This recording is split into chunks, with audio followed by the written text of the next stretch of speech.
At hinihiling po namin sa mga kasama namin na nagmamahal pa po sa Senado at nais magtrabaho para sa taong bayan.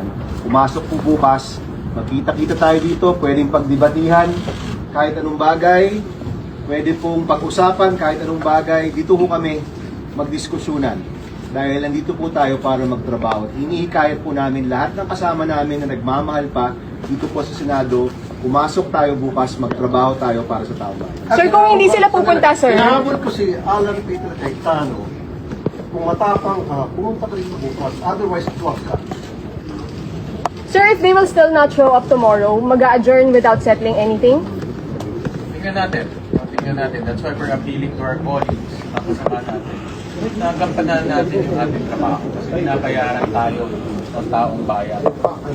At bawat araw na hindi natutuloy ang session, hindi na mapatupad yung batas, hindi na implement yung mga dapat namin patupad, yung gaya kanina, yung may mga taong pumunta dito para i-confirm, hindi na ko-confirm. Sayang ang panahon.